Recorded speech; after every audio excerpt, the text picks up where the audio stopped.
Hi, everybody. Bronk and I were just chatting a little bit before the program. It's the Monday edition of Moohead Radio. I'm your host, a big and furry bovine. Joining me is Bronk from Merry England. And I hate everything. I'm fucking grumpy. He's in a bad fucking mood, man. And I wanted to start out. I was going to start out the show one way, but I feel compelled now because of my guest host to start the show another way. Both Bronk and I were wondering by the eighth inning if we were the only people still watching the Guardians game, because it was the most aggravating thing. And I'll tell you, I think you'll get a kick out of this. Rox even had to giggle at this. Wow. Amed Rosario. They kept bringing him up to the plate just to get the winning run across the plate, and he refused to swing. He refused to swing the bat, okay? And so I started thinking of the poem Casey, the Mighty Casey, Yeah. And I started thinking while I was driving my car back I was driving a loaner back because I had to drop my car off at the dealership, and I was thinking, what would be a good rhyming couplet that would pretty well say what I was feeling. And so I started making up a poem, but it's like I wasn't able to write it down. I was driving, for God's sakes. So this is what I see if I can remember even what I came up with, So he ends up, of course, it was like, strike one as the temperatures got colder. Strike two. His bat felt heavier than a boulder. And then, of course, strike three. But the whole couplet that finishes out the mighty Amed was, and all who thought he was a free swinger to find he went down like Deborah Winger. Wow. It's as vague a reference, arcane a reference as I could come up with. And she was from Cleveland, too. I mean, but yeah, there you have it. That's a shit poem, but anyway. I love you, Cleveland. I was on the expressway. What am I supposed to do? It was torturous. You know what? I didn't get involved in the game until the eighth inning. I looked at like my Bleacher Report app, and I thought, oh fuck me, the game's close. The Indians are down by like 1 run. Let's see if I can follow this. So go on Gamecast or whatever it is, and this game just went to and fro. But what it ultimately told me is that baseball is appalling and it absolutely sucks and it just needs to die. If for the only reason that the Mariners intentionally walked Stephen Kwan not once but twice to get to Amed Rosario. I mean, Amed, obviously you just heard, didn't fucking swing the bat. And then Jose Ramirez would come up and he got intentionally walked not once but twice. That's the strategy. The thing, and then you get that big, huge Josh Bell, who is really Franmil Reyes, isn't he? He really is. Josh Bell. I mean, what is he? I mean, he's like Franmil Reyes without the Franmil, without the animal. I mean, without the contact. I mean, what is the point of him? And then he gets this little dribbler that finally wins the game. And I thought, thank mercy for that. I mean, the funny part was the team celebrating, and he had this confused look on his face, like, "What'd I do? What did I do?" Just the whole thing was just, that was the strategy. What is this? The Surveys? Is that the name of the manager of the Mariners? Oh, you know who their third base coach is? No. You didn't see? No. Oh, that's. Are you ready for this? Are you sitting down? I'm sitting down. Their third base coach of the Seattle Mariners right now, is Manny fucking Acta. It really is. Oh no! So he was there standing and in the dugout while the Indians actually won, and the Mariners just shit the bed. Whoever that pitcher was that threw the ball into center field. Oh my God! You know, who the hell? Why would you try to pick someone off in that situation? I'm sitting there watching this game, and I turn to Rox and I say, I'm watching a game that is timeless because it's never going to fucking end because neither team wants to win. I mean, deserves to win. What did he expect to gain by doing that? And the whirling throw was like 13 feet off line. I mean, the guy dove and couldn't get a glove on it. It's like, you know, and Scott Cervais is sitting there and he's literally walking, you know, and it's like, you can see he's talking to his assistant coach saying, well, we know they only have 3 hitters in their entire lineup. So, we're just going to keep walking these same guys over and over again. Yeah, I must have said Indians earlier. I apologize. You know, they're not worthy of that name. But oh my, what an awful! And then how many wild pitches were there? And then not just wild pitches, but it was actually the fault of the catchers being inept. Valoria. Where did this guy come from? He sounds like a fabric that came out of World War II, like nylon. Valoria, you know, parachute material. My girlfriend was wearing a Valoria dress. Yeah. You know, and he should be wearing one. I mean, what the hell? He's absolutely abominable. He couldn't stop it. If a ball bounced in front of him, it was going to the backstop and ricocheting off the wall. Is that the third catcher we're carrying? I really don't care. I don't want to know. I don't want to find out. No, I mean, Zanino is the starter, but wasn't there a second string guy? And this Valoria guy comes up, and it's like, first of all, he can't hit. Second of all, he can't catch. I mean, the whole thing.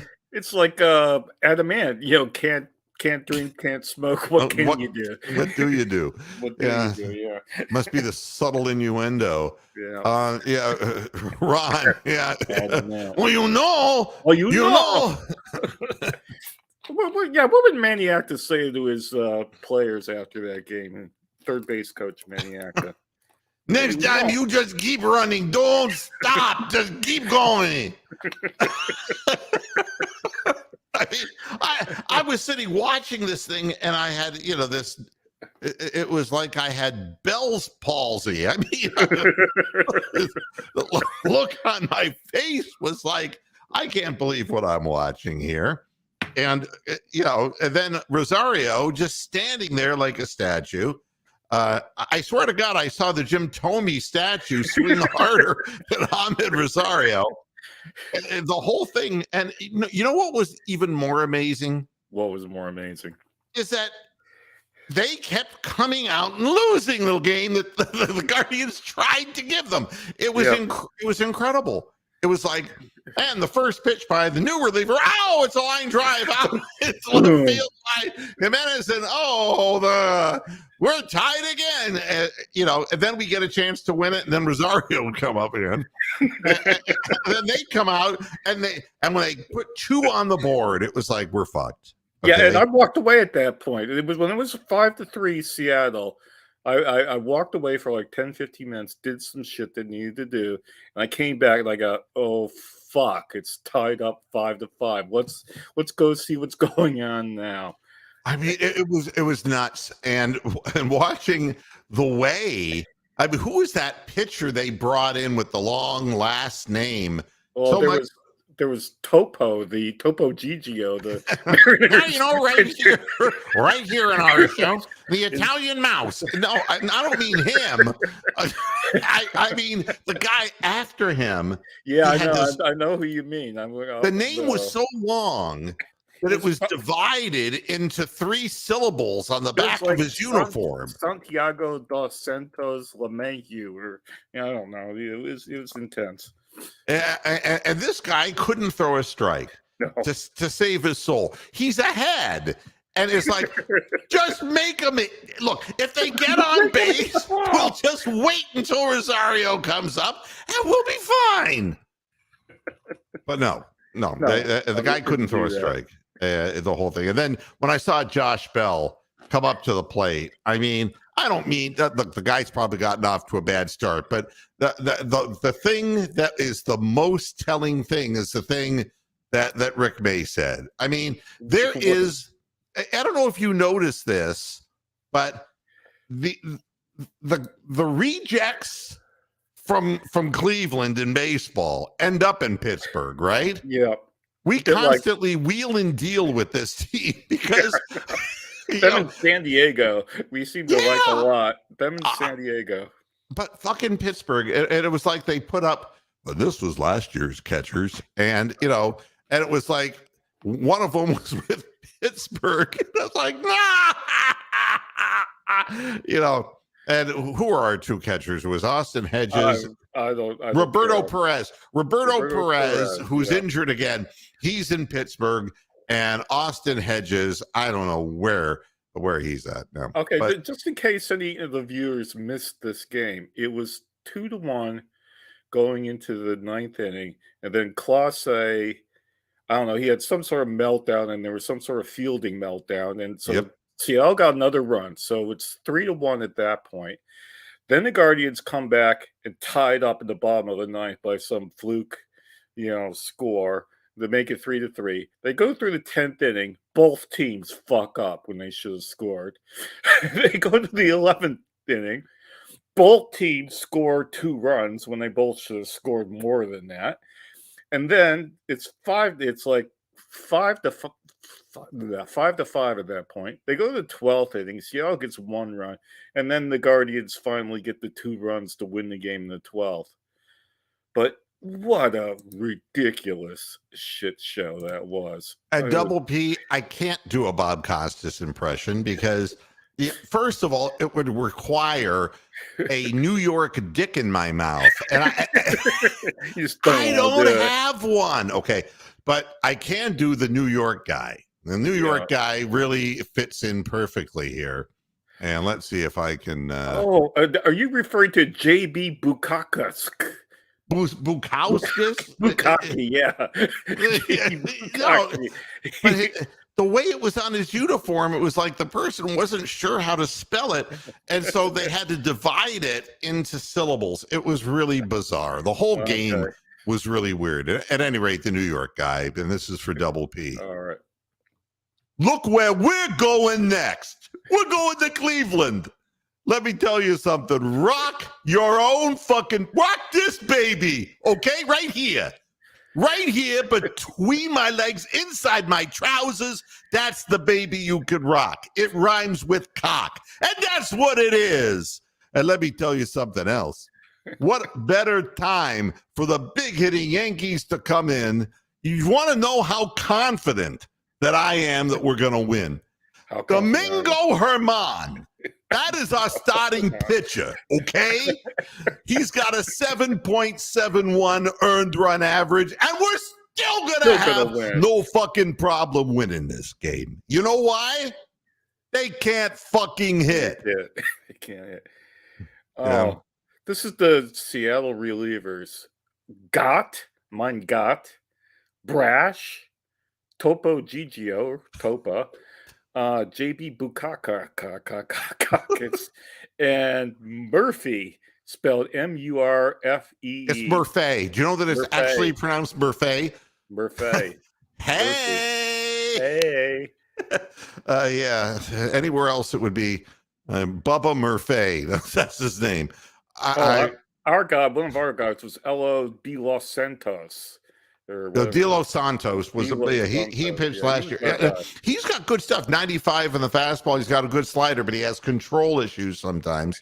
I mean, with his bladder, he just urinates on the spot. It's the weirdest thing. Yeah. But yeah, here's our lineup for tonight. The game's going on right now. I shouldn't say it's tonight. The game started at 6:10. Stephen Kwan, Amed Rosario, right 3. Caught him looking again. I wanted Matt Underwood to say, motherfucker. It would have been so appropriate. You know what they need to do? He needs to have Quan and Ramirez bat next to each other so that they can't intentionally walk one to get to Rosario, then walk the other one to get the Naylor. They need to. He needs to shuffle that batting order a bit. The thing with Rosario, when he gets one hit in a game, he gets two. When he gets two, he gets three. Okay, but then there's he didn't get any yesterday. He went 0 for 6. Yeah, it's like a motor that just cannot get started. Jose Ramirez in the 3-hole, Josh Naylor in the 4-hole, Jimenez, who's hitting really well, making that a 7-year contract or whatever they signed to look like genius. Then designated hitter Josh Bell. No. Who the bell tolls. Then right fielder Will Brennan, who deserves twice Walter he bailed Brennan. our ass out. Twice Will Brennan did that. You got to do the Walter Brennan impersonation. Man, what's going on? You're making me make a fool of myself, which I already am. But Will Brennan actually twice drove in runs that kept the game going. Yep. Mike Zunino's going to be catching because they saw enough of Valoria. Okay.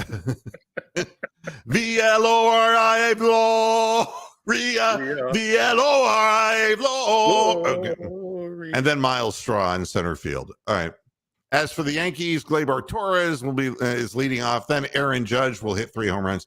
Then Anthony Rizzo, not the radio guy in Cleveland, but the guy who plays first base for the Yankees. Giancarlo Stanton. Willie Calhoun is their designated hitter. Don't know him. Ooh. Jose Trevino, Lee's cousin. He's the catcher. Franchi Cordero, Isaiah Kiner Falefa, and then Anthony Volpe is their shortstop. It'll be interesting because, it's very hard when you're playing 9-inning games and you're scoring like, the 3, 2, 3, 4 runs, you got to be perfect. And if you didn't see the news, just in case, the Guardians have lost yet another starting pitcher. Aaron Savali. Aaron Savali is on the 15-day injured list with an oblique strain, and that's bad fucking news. The team also placed transferred pitcher Tristan McKenzie to the 60-day injured list. Oh, he's dead. Bye-bye. He's dead. You're the weakest link. Goodbye. And then right-handed pitcher Peyton Battenfield, love is a Battenfield, is being recalled from AAA Columbus. Now, Savali was 1-1 with a 2.84 earned run average. He actually did a good job. All right. Does he bat and field? Is that how he got his name? Battenfield. That is a funny name. Get out there, Battenfield. You got to be able to do them both to make it in this league. Oh, not to take you off your stride, but I'm still looking at this box score from yesterday. Rosario batting second, 0 for 6. Naylor batting fourth, 0 for 5. Bell batting sixth, 0 for 6. Unreal. So it's like Francona's got placed his rally killers just right so that we actually get an inning where we can score some runs, Everybody else got hits, other than the odd pinch hitter. And you're wondering about Battenfield, all right? He entered the 2022 season as Cleveland's number 20 prospect, okay? Ooh.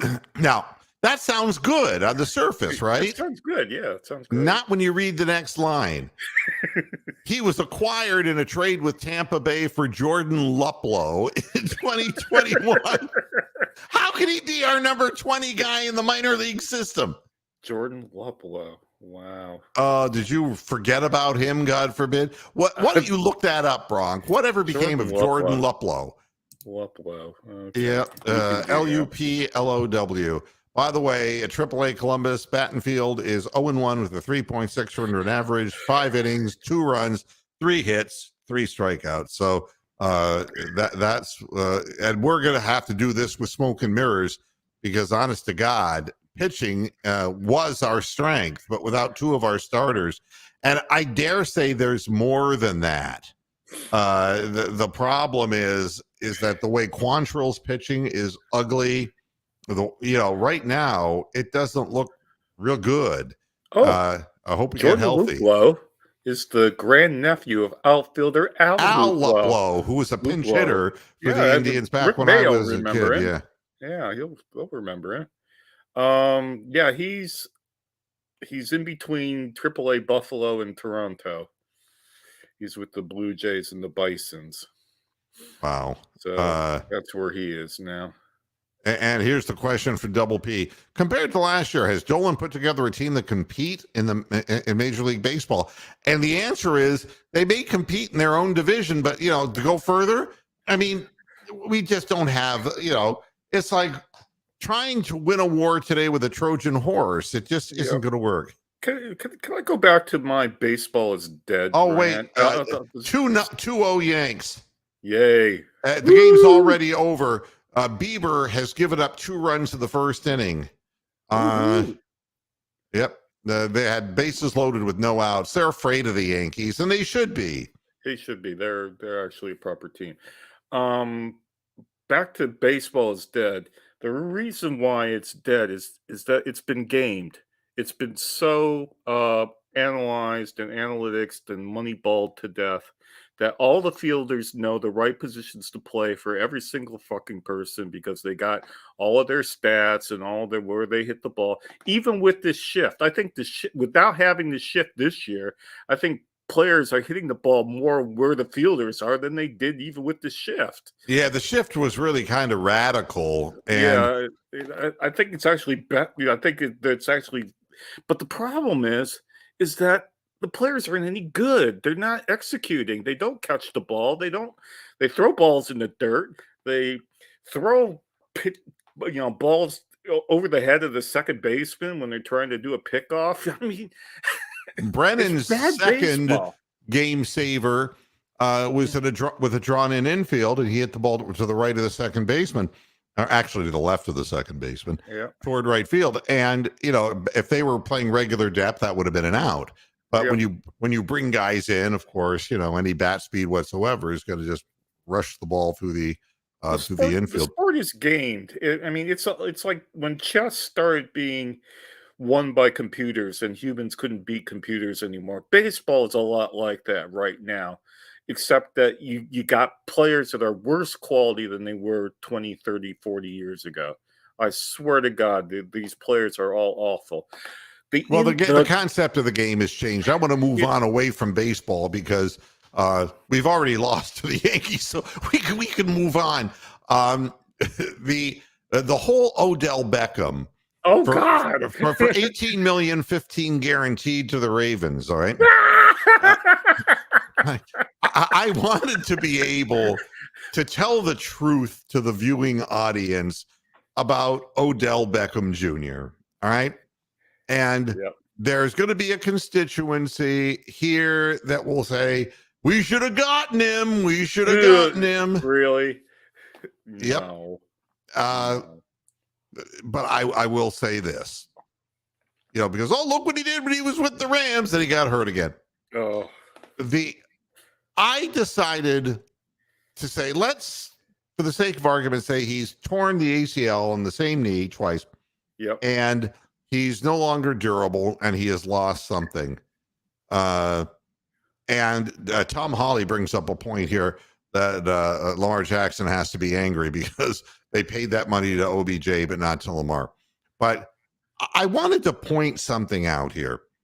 If you remember the bottom line of those people who were Browns fans, who say they're Browns fans, and that they loved Odell Beckham Jr., and that the problem was Baker Mayfield. Yep, or coaching or whatever. Yeah. And granted, he went to a better team before he retore his knee. And the way he tore his knee, quite honestly, looked like somebody, he's like put together with Scotch tape now. He may have great hands still, but honest to God, he's just held together by a thread. The real issue with Odell Beckham Jr. is he can't get the same degree of separation that he did when he was a younger player. Correct. And it doesn't matter about Odell Beckham Jr. it matters who's throwing the ball to him. I wanted to share something with you. Okay. Because I think that people get the wrong idea. And let's make sure that I have what happened to the others? Hey, something just disappeared on me. Doggone it. I hate it when that happens. All right. Baker Mayfield, I remember. For his career, is a 61.4 completion guy. Yep. Right. And he averages for his career somewhere in the range, and I'll go of yards per completion here if I can find that. For his career, 11.8. He had 11.9 in Cleveland, 11.0 in Carolina, and 10.4 with the Rams. Okay. Mm-hmm. And at 61.4%, people are saying, well, he's short. He can't see downfield. He doesn't see the field. And, we don't throw the long pass. So everything's crunched down in the field. And what people fail to realize, and I'm going to put something else in here because I think I can do this. Hold on. I usually don't like to type and drive. Okay. We look at Lamar Jackson now.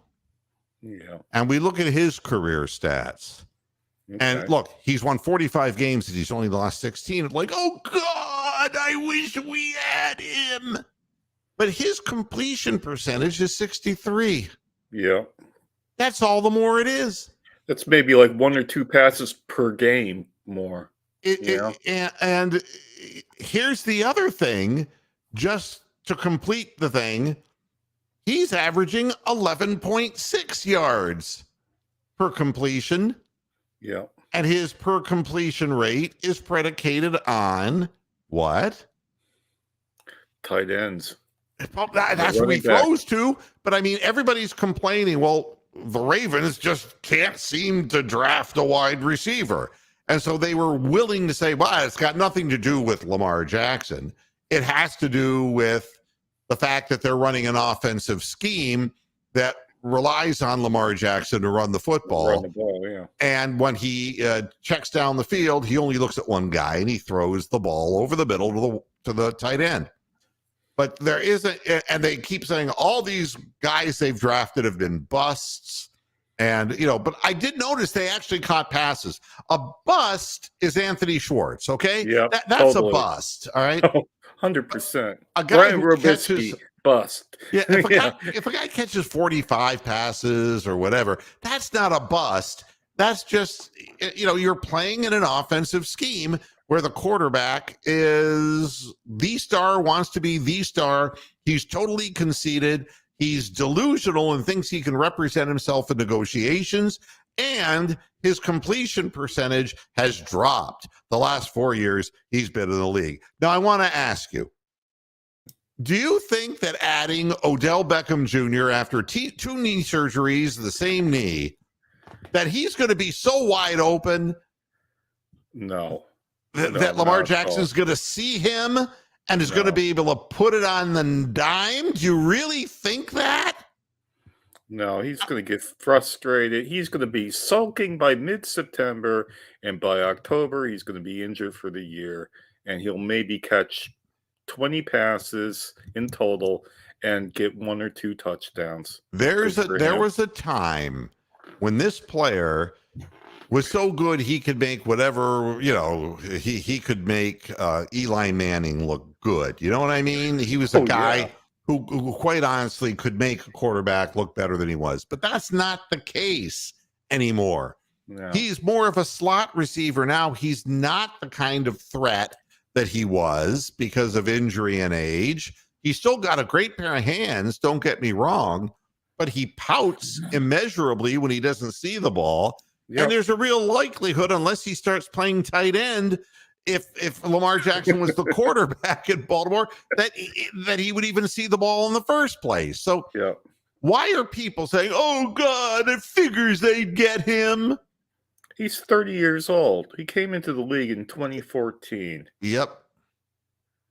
He's he's he's seen better days. Let's put it that way. I mean, Except haven't we David. all? Except David when he comes back in from taking a piss and getting painkillers against the Browns' inept defense in the years past. That's the only time that I've ever seen Lamar Jackson come back from a deficit, is when he came back into the game after being hurt and Well, it's only because like John Johnson Jr. Zendejo'd whoever he was meant to be covering at the time. So, and you know, I would not want a number 2 receiver, Double P, if he was this injury prone and flaky. Goddamn flaky. He's yeah, flaky. And well, talk about flaky. I mean, you know, I want to be traded. Yeah. I want to be sedated. I mean, so what in the world? Why would Lamar Jackson think that was a smart thing to say or do? Well, he figures, well, I can go someplace else. But again, wherever you go, they're not going to change their offense. So it's a running based offense like the Ravens did. Yeah. And you know, the fact that Harbaugh is stuck on this whole concept is one thing, but teams around the league are not. And you know, so I don't see this as a bad thing whatsoever. Let OBJ play in Baltimore, and it's not that I have anything against him. I just think that he is not a game breaker at this point in his life, and he's a set down kind of, you know, keep your eyes on him. He can get open. He'll catch the ball that's near him. But, you know, he's more Jarvis Landry today than he is OBJ. Yeah. And nobody's seen him run since this injury either. Yeah, he's not. He can't possibly be worth the money they've spent on him. You know, maybe half the money. You know, he's a third, number 3 receiver at this point. You know, I'd rather have Peoples-Jones than OBJ. Yeah, I'm not, you know, and with the attitude that goes with it. Exactly, you know. Who actually needs Terrible. it? You want to talk about something that's really fucked up.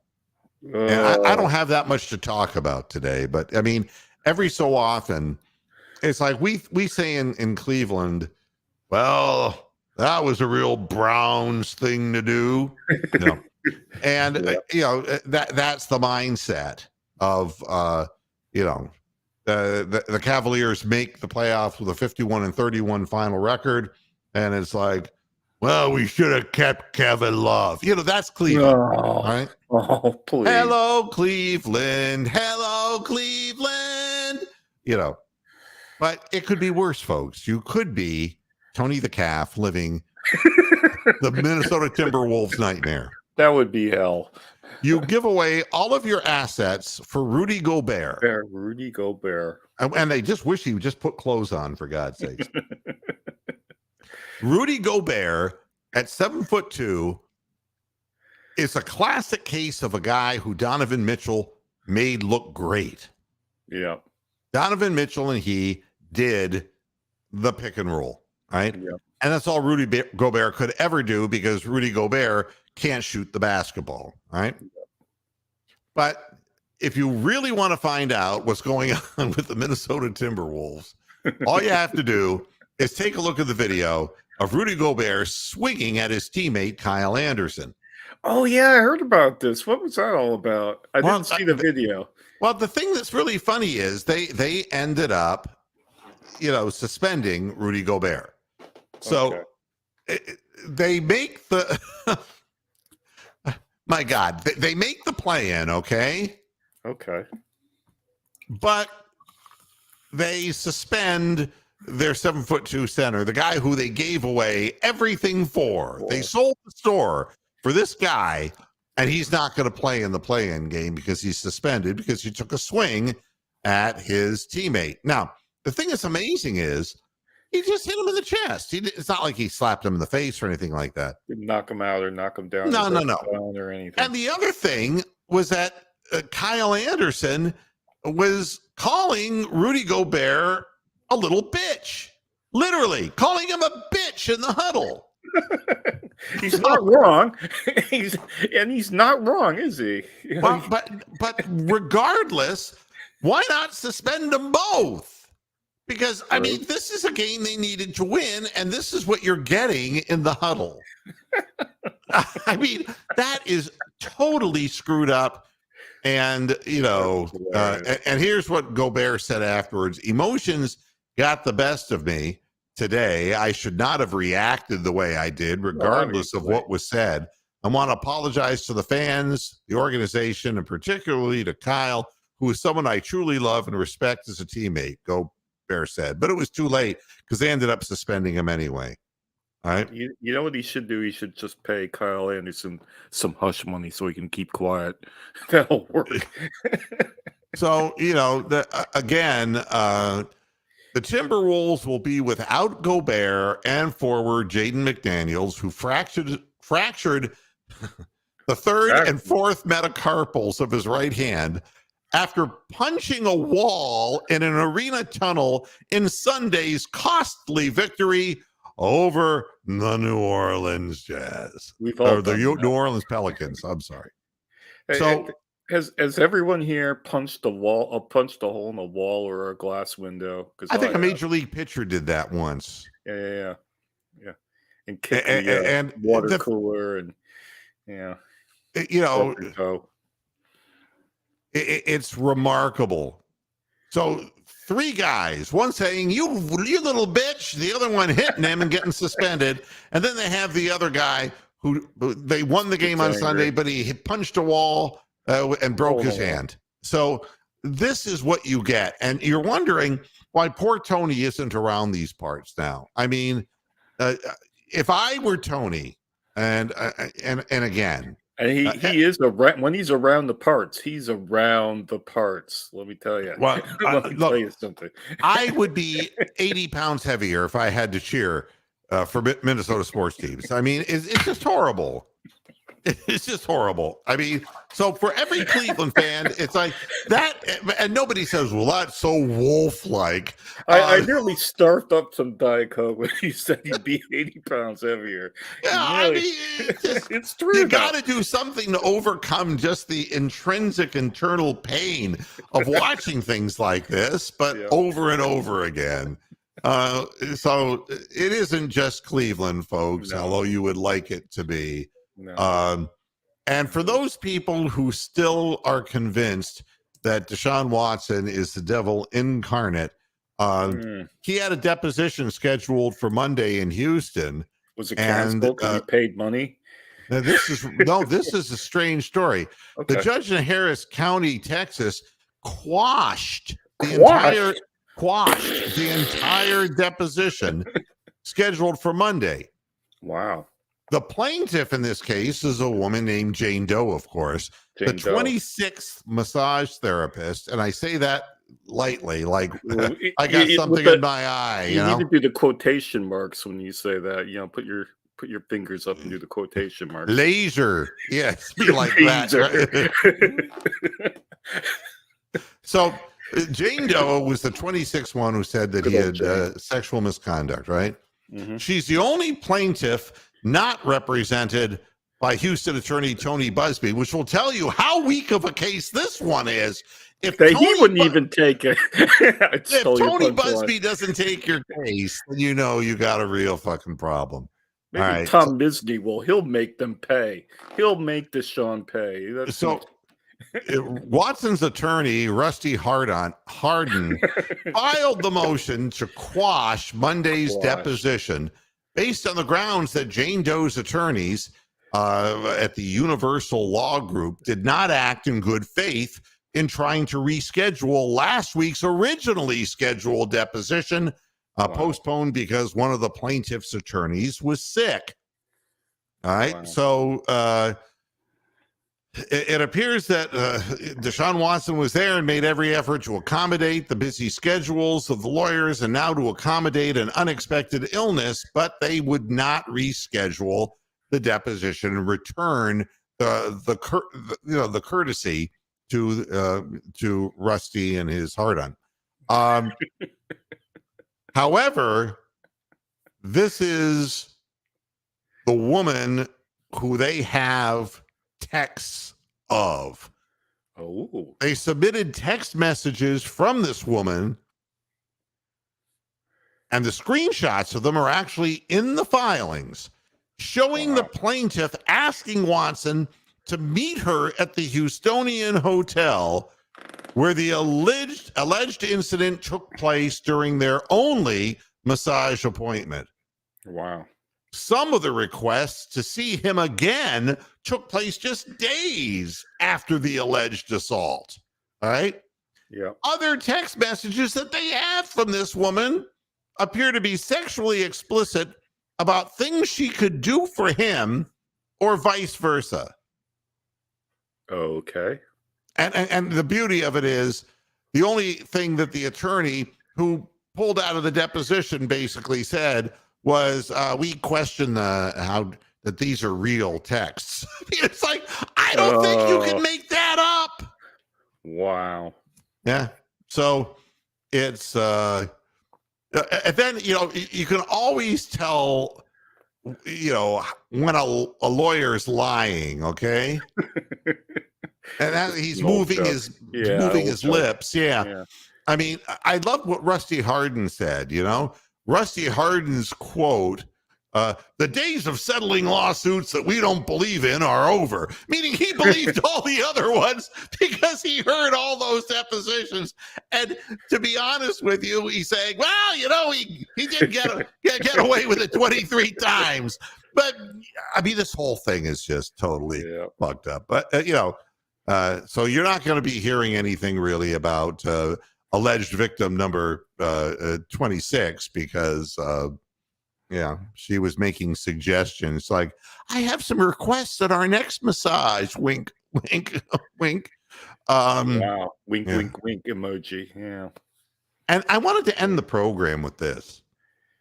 And I don't know what to make of this. Why is it? I'm gonna let you dive in with both feet because there's two things going on here. I'm sure I'll have an opinion one way or the other. They're honoring people like the Ring of Honor, and then there are people who might not be, who and like they're dead. Okay, so they're dead. Are you really in a position where you can say no to a dead legend, if you will?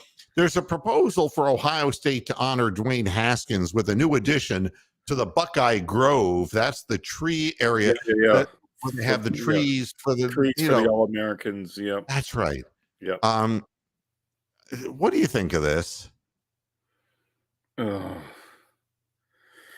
there was some nonsense I saw about him that he was supposedly drugged or something, and blah blah blah, and that's why he had the accident. But I don't know. I mean, as an alumni, a life member of the Alumni Association, by the way, if they want to put a tree up for him, go ahead. I mean, it is what it is. Yeah, I feel bad that the guy is dead at 24 years of age, and his life didn't even get a chance to get off the ground. 10 years from now, some 18-year-old kid's going to walk by the tree and go, who the fuck was Dwayne Haskins? Why does he have a tree? So that's what, but further on to this point of recognizing people that may not be all pros or Hall of Famers or all that, the Cleveland Guardians, and I got stick for this when I commented on social media about this, are having a bobblehead night for Stephen Kwan and another bobblehead night for Andres Jimenez.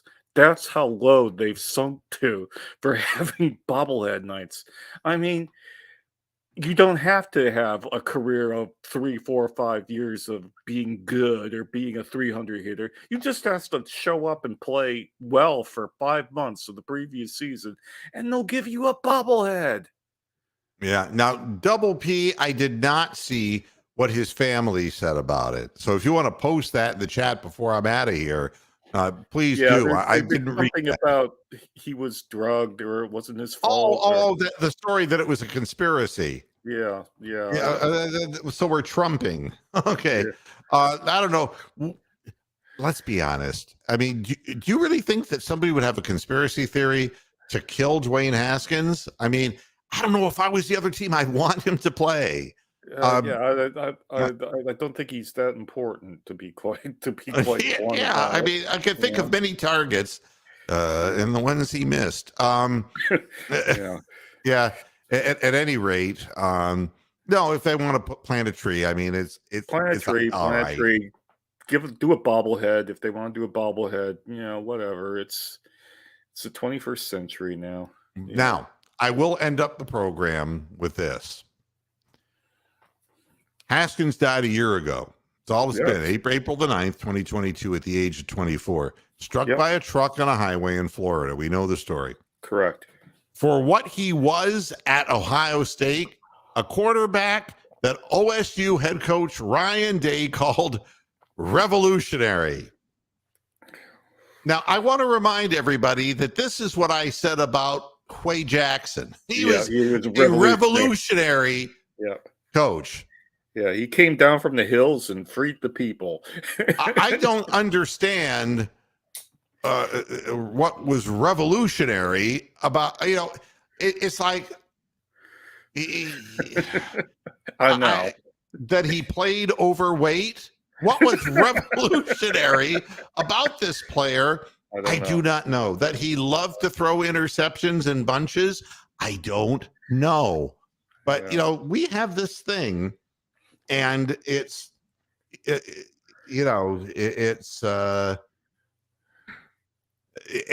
I just went through a bad, and still a bad time. My father passing away. Correct. But the family asked me to give the eulogy. All right. Okay.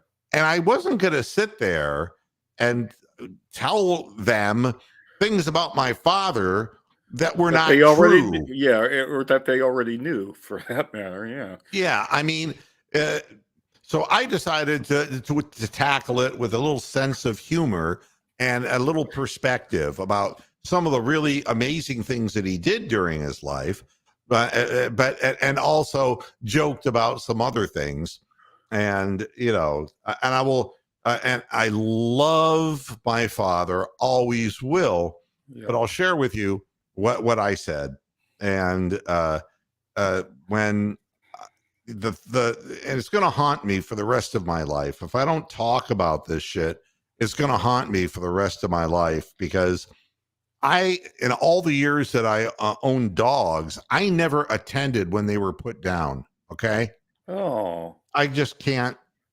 Oh, we could have a discussion about that. I'm totally the opposite. I would be there in the room with the cat. Well, I mean, I just was, that was something my ex-wife did. That I just didn't, I would say goodbye to them the night before, but I just didn't want to see that. There are some things that just, upset me. But in this instance, there was a phone call, and they, I'd been there yesterday, the day before with him, and he didn't survive, and he passed away. Right. It was odd. It was like within 37 minutes of hospice being there, he passed away. And it was, I'm sitting beside him, holding his hand, which is cold. Yeah. And he's no longer alive. And it's like, oh my God, I can't get this picture out of my head. And what I told the congregation, because this was held at a temple, the congregation, I said, I kept expecting my dad to open his eyes and say, Mark, you got to do something about your weight. And that, wow, that in the end, it's who somebody is. And I loved him for who he was and what he was. And, I don't need to call somebody revolutionary, but my father was a guy who was out of the house when he was like 17 years old. His mother died 2 years earlier when he was 15, and his father got remarried 2 years later, and the stepmother and he didn't get along, and he was out. He was thrown out of the house, and he had to make his way through the world. And for him to have built what he built was nothing short of amazing. The man had a learning disability, but they didn't call it learning disabilities back then.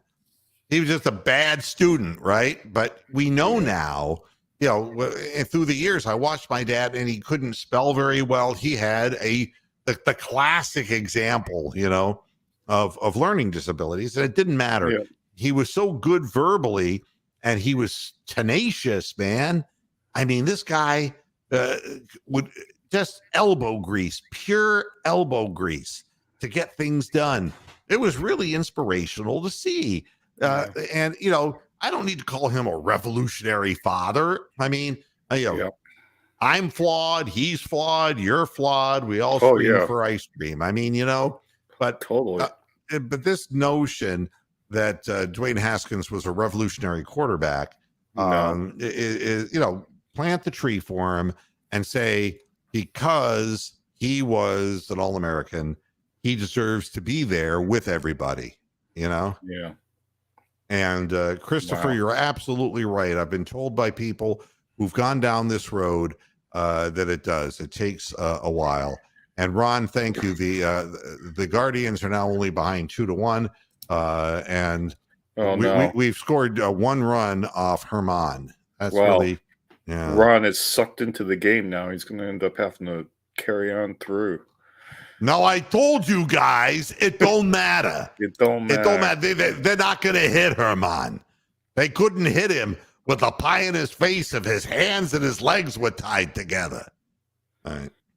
Wow. I want to thank everybody for tuning into this edition of Moohead Radio. Hey, there's another one coming up again on Friday if you missed this one. Oh, it'll be the Cavaliers pregame playoff game show, because the playoff game's on Saturday. Yeah, they've decided that's going to be the Saturday, and it's like, isn't it like an early start? 6:10, which is fantastic for me. Anything I hate more than 9:10 starts is fucking West Coast starts. So yeah. And Go Cavs is right. Thanks everybody for tuning in. We'll be back again on Friday. Until then, hasta la vista, Pastor Head. Baseball sucks. It still sucks. It's going to carry on sucking. Good night. Good night.